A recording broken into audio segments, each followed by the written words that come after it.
Hello guys, this is me Ankur Upadhyay. Welcome to our channel share market analysis. Guys, बात करने वाला हूं mid cap IT stocks के बारे में, जहां आज के सेशन में आपने हैवीली बिकवाली देखी है, बड़े प्रेशर के साथ टूटते हुए दिखे, लेकिन जो रिकवरी है वो भी आउटस्टैंडिंग आती हुई दिख रही है। हालांकि जब मैं वीडियो स्टार्ट कर रहा था बनाना, स्टॉक्स पे देख रहा था, थोड़ा सा जांच पड़ताल कर रहा था, तो मैंने इन स्टॉक्स में बहुत बड़ी गिरावट देखी थी, लेकिन वहां से तो स्टॉक ऑलमोस्ट 4-5% कुछ कुछ रिकवर हो गए और कोफोर्ज जैसे तो करीब 6-7% रिकवर हो गए।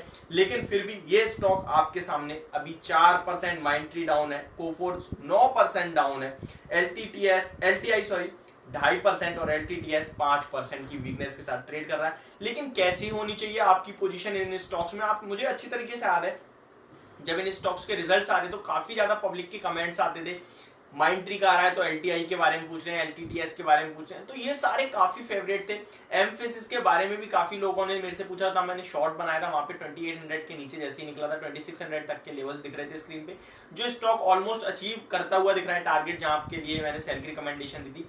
बट ऐसा नहीं है मैंने सेल की रिकमेंडेशन दी, मुझे दिख रहा था मार्केट में भी वीकनेस है जिसके चलते स्टॉक्स गिर रहे हैं। ठीक है, इन स्टॉक्स में आगे चल के कैसा हो सकता है आपके लिए व्यू, उसके बारे में बात करेंगे। यहाँ पे ये इतने गिरने के बाद क्या खरीदने के मौके हैं इन स्टॉक्स में, या स्टॉक से अभी दूर ही हो जाना ठीक है, क्योंकि गिरावट का सिलसिला रुक ही नहीं रहा है।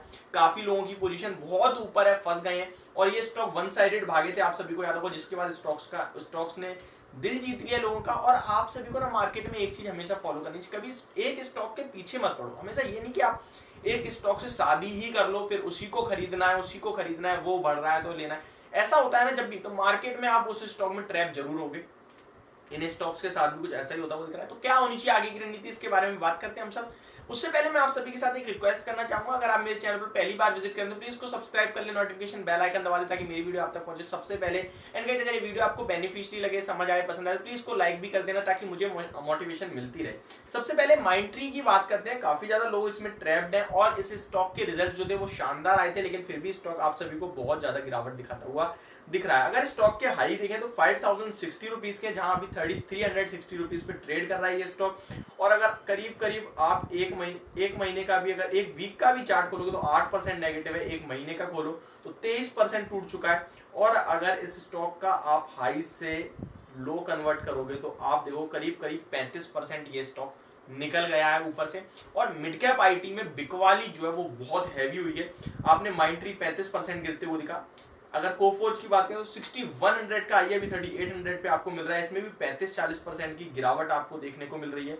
आज का लो 3590 का है और अभी 3828 पे ट्रेड कर रहा है, तो देख सकते हैं आप नीचे से काफी ज्यादा शानदार बाउंस बैक है। एलटीआई की बारे में बात करूं तो स्टॉक का आई 7500 का है, इनफैक्ट 7588 रुपीज का है, और अभी 4658 पे ट्रेड कर रहा है ये स्टॉक आपका, तो ऊपर से करीब करीब 40% करेक्ट है ये। एलटीटीएस की बात करूं तो 6000 रुपए का 52 वीक हाई है और स्टॉक आपको 3800 पे मिल रहा है, ये भी 35%, यानी ऑलमोस्ट 35% करेक्ट हो चुके हैं ऊपर से। मिड कैप के ये चारों पांचों आईटी कंपनियां जिनके बारे में बात कर रहा हूं आप सभी के साथ, 42 के पी पे एलटीटीएस ट्रेड कर रहा है। एलटीआई की बात करूं 35 के पी पे आ गया, कोफोर्ज की बात करूं तो 40 के पी पे है, और माइंट्री देखें तो 33, यानी सबसे सस्ता तो अगर वैल्यूएशन वाइज मैं देखने जाऊं तो मुझे माइंट्री दिख रहा है इस time valuation wise. Mid cap IT stock से अगर कंपेयर करोगे तो कहीं ना कहीं आपको ये 33 के पी पे मिल रहा है। अगर ब्रोकरेज हाउसेस की माने तो चारों स्टॉक्स पे जितनी भी मैं बात कर रहा हूं, चारों स्टॉक्स पे बड़े टारगेट्स हैं उनके। अगर आप माइंट्री की बात करें तो 4500 रुपए तक के लक्ष्य हैं उनके कहीं ना कहीं। कोफोर्ज की बात करें तो इस पे 5000 रुपए तक के लक्ष्य हैं कहीं ना कहीं। एलटीआई की बात करें तो इस पे 6500 रुपए 7000 रुपए तक के लक्ष्य हैं उनके।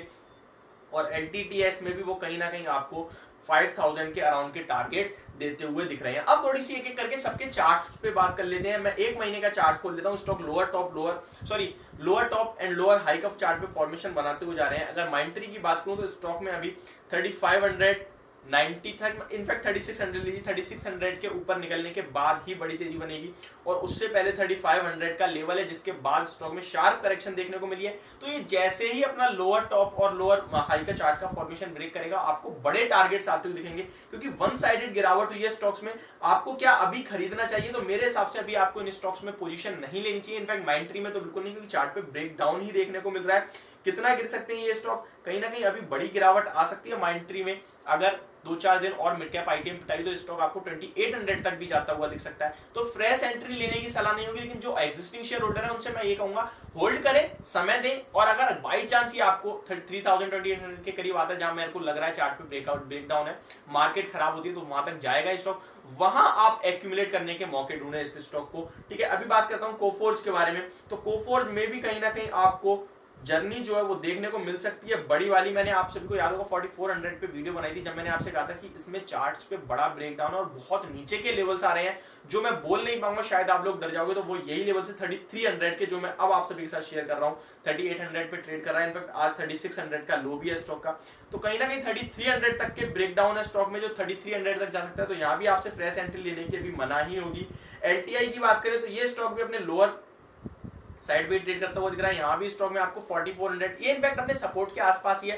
4600, 4400, 4450 ये लेवल्स हैं जहाँ ये स्टॉक को रुक जाना चाहिए मेरे हिसाब से, और नहीं रुकता तो फिर 4000 रुपए का एक अहम स्तर होगा जो स्टॉक ने जून 14 2021 में दिखाया था, और फिर आपको बड़ी तेजी दोबारा बनती हुई दिखेगी। और एलटीटीएस की बात करें तो एलटीटीएस में भी कहीं ना कहीं एक ब्रेकडाउन है, जो ब्रेकडाउन का सपोर्ट ही ऑलमोस्ट 3800 पे, फिर 3650 पे है, और फिर 3530। तो ये सारे लेवल्स हैं जो आपको ध्यान रखने चाहिए इन स्टॉक्स के लिए। मेरे हिसाब से अभी आपको फ्रेश एंट्री किसी में भी नहीं लेनी चाहिए, जो कि माइंडट्री में तो मुझे अभी थोड़ी सी और गिरावट दिख रही है। बाकी ये जो 3 स्टॉक्स हैं इनमें कहीं ना कहीं मुझे लगता है कि 100-200 पॉइंट्स की गिरावट और 3-4% की, तो वहां आप स्टार्ट कर सकते हैं buying.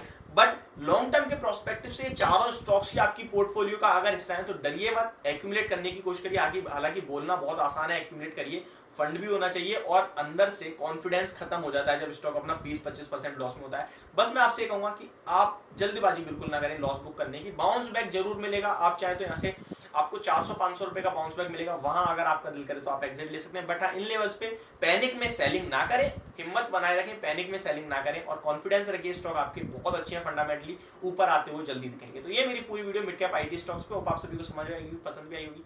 Thank you so much for watching this video, have a great day guys.